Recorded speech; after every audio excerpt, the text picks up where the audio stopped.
السلام عليكم، كي دايرين؟ لاباس عليكم؟ ان شاء الله تكونوا كاملين على خير وبخير.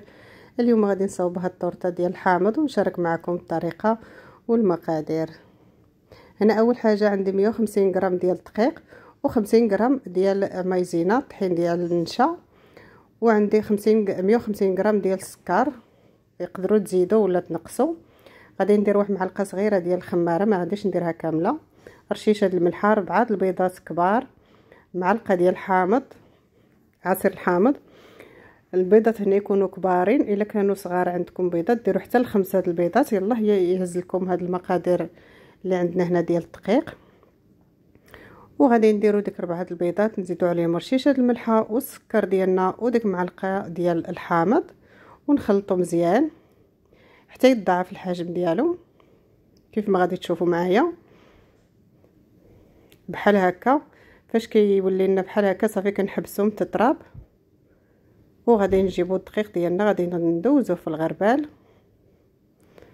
ضروري هنايا التغربيل، وغادي نخلط غير بالخلاط اليدوي بحال هذا الشكل هذا، غير بشويه.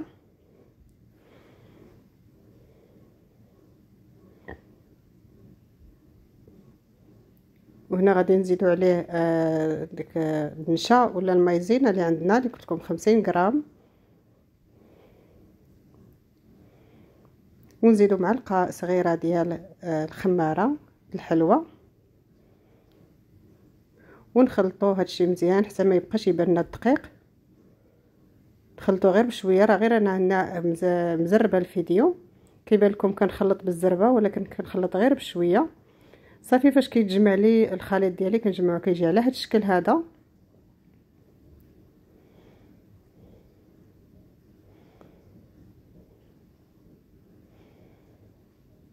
هنا غادي نجيب المول ديالي اللي غادي نستعمل. هنايا لفتو بالورق الفرن، يمكن لكم ترشوه بالدقيق، دهنوه بالزبده ودرشوه بالدقيق.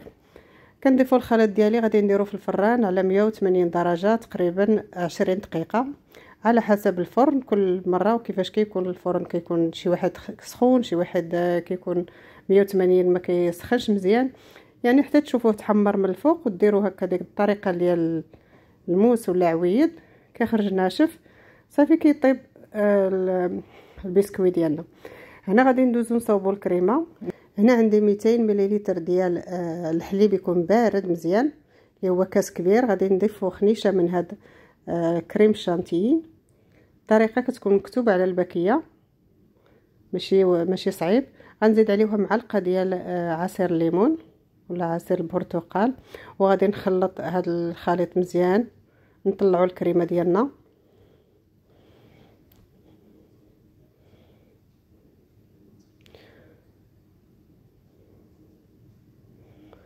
صافي فاش كتوزد الكريمه بحال هالشكل غادي نديرها في الثلاجه ترتاح، وغادي ندوز نصاوب دابا الكريمه اللي كتكون من الفوق، هذيك الكريمه الصفراء ديال الليمون والحامض. هنا غادي نهزو كاسرونه وغادي نديرو فيها كاس ديال الحامض معصر، عصير الحامض وعصير برتقال، تقريبا 100 مليلتر في الكاس. وغادي ندير 2 معالق ديال السكر على حسب الحلويات، تقدروا تمشيو هنا حتى ل4 المعالق ديال السكر. وغادي نضيف معهم معلقه ديال مايزينا، وغادي نخلط وغادي نديرو على البوطه حتى يعقد بحال هذا الشكل هذا. كنبقاو نخلطوا وما كنحبسوش من التحراك، غير كنحسوا بها بدات تجمع صافي كنطفيو عليها ونخليوها تبرد ونحطوها حدانا. مره كنبقاو نحركوا فيها باش ما تقصحناش. هنا كنجبدوا البسكويت ديالنا كنخليوه يبرد. هانتوما كيف جا فاش جا هشيش. تقدروا هذا البسكويت هذا تقدروا تحتاجوه في اي طورطه اللي جات لكم على البال، بالشكلاط، بالكريمه البيضاء اللي بغيتو، كيجي زوين وهشيش. هنا على حسب العلو ديالو تقدروا ديروا، الا بغيتوه يجي عالي تقدروا ديروا المول صغير ويكون غارق. ديك الساعه كتجي لنا الكيكه ديالنا ولا البسكويت ديالنا كيجي عالي. هنا كنقسموه، قسمته هكا على 2. هنا غادي نديروا الطبقه الفوقانيه هي اللي غادي نديروها لتحتانيه بحال هكا. دابا هذا غادي يمشي لتحت هكا، غادي ندير انا من تحت منه هذه باش كيجي ساهل الخدمه وكيجي نقدروا نهزوه صافي. وكنبقى مباشره كندهن ولا كندير طبقه ديال الكريمه. هانتوما ساهل باش تصوبوا طورطه لوليداتكم في الدار، ماشي صعيب. هنايا بالنسبه للكريم شانتي الا ما بغيتوش ديروا الكريم شانتي ديروا الكريمه عاديه ديروها صافي. كنجيبوا الكيكه ديالنا الطرف الاخر كنحطوه من الفوق،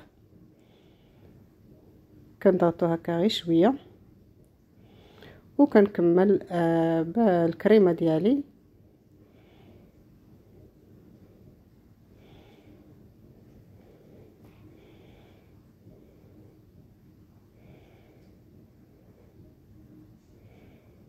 صافي انا عندي هاد الرقائق اللوز ولا ديال الخاص بالحلويات كيكونوا حلوين كيتباعوا هكا واجدين. تقدروا ديروا اللي بغيتو، ديروا شكلاط، ديروا الكوك، ديروا اي حاجه تكون عندكم متوفره في الدار ولا كتعجبكم ديروها. ماشي ضروري يكون عندكم هذا النوع هذا. صافي من بعد داكشي الكريمه اللي بقات لي غادي نزوق بها هكا الجناب، غادي نديروها هكا في هذا البوش. كندير لها هكا الطريقه باش كتجي سهله وندير فيها الكريمه ديالنا صافي. وغنحاول ندير هكا اللي يعجبكم ديروا. انا غنحاول ندير هكا غير وريضات هكا وحده يعني ساهل وعادي.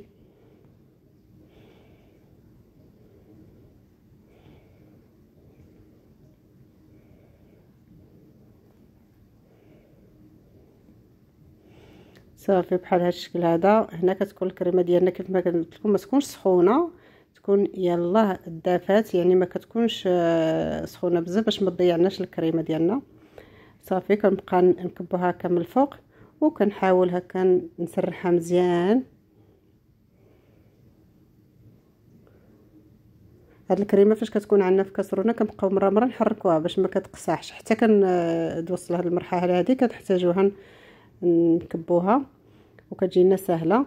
صافي دابا الكيكه ديالنا غنديروها تبرد ومن بعد كتجي على هاد الشكل هذا.